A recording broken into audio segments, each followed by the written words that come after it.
Bismillahirrahmanirrahim.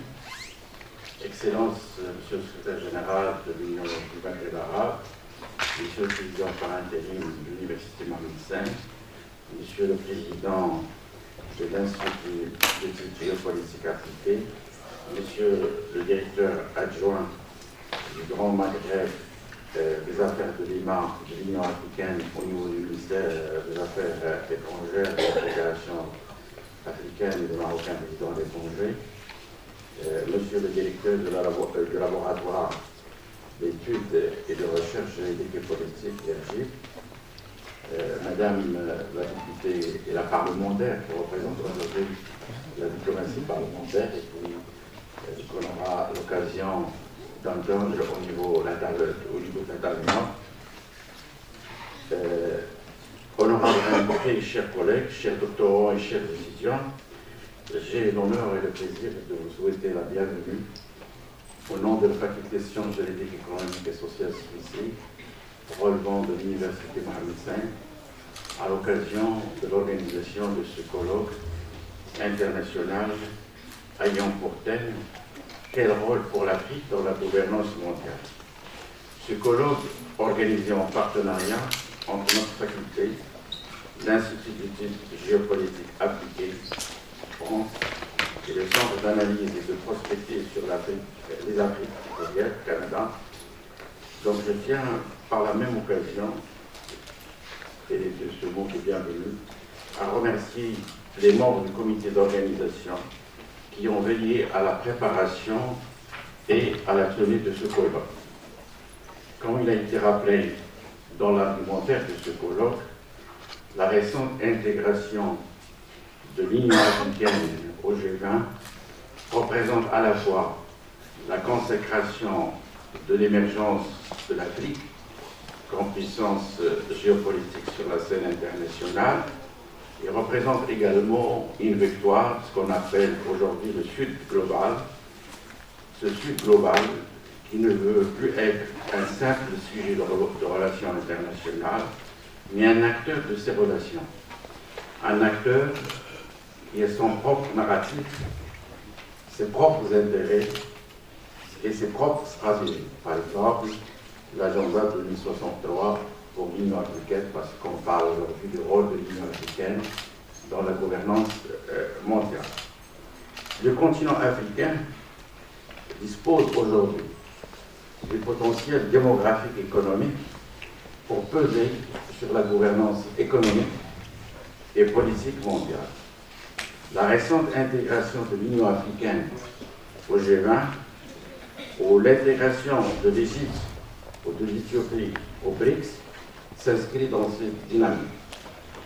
Certes, tout n'est pas rose, mais l'afro-optimisme l'emporte aujourd'hui sur l'afro-pessimisme.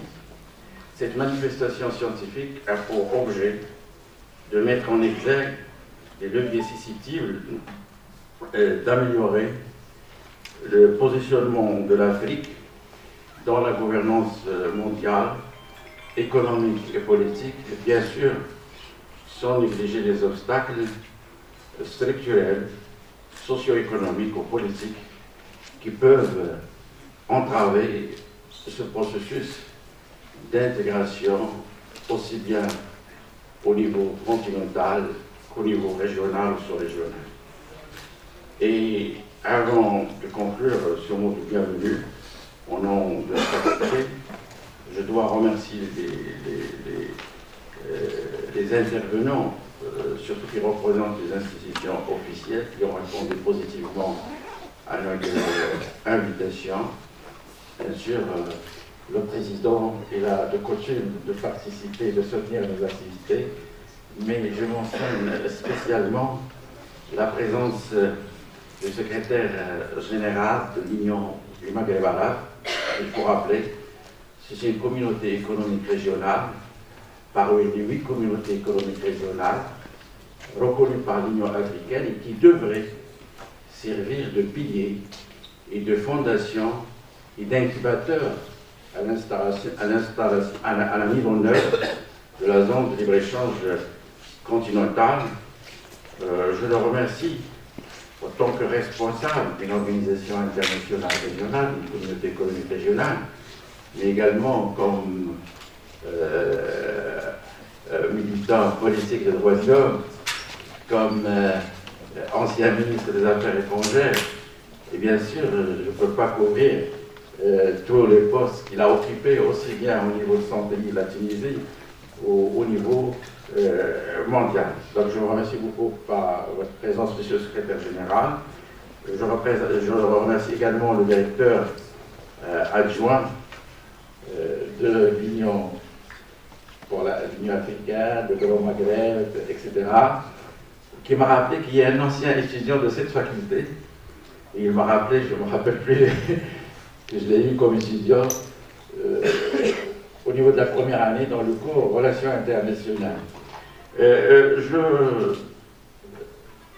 n'oublie pas de mentionner le rôle joué par l'Institut de géopolitique appliquée, représenté au niveau de ce panel par son président, le rôle joué dans la conception et la mise en œuvre de cette manifestation scientifique.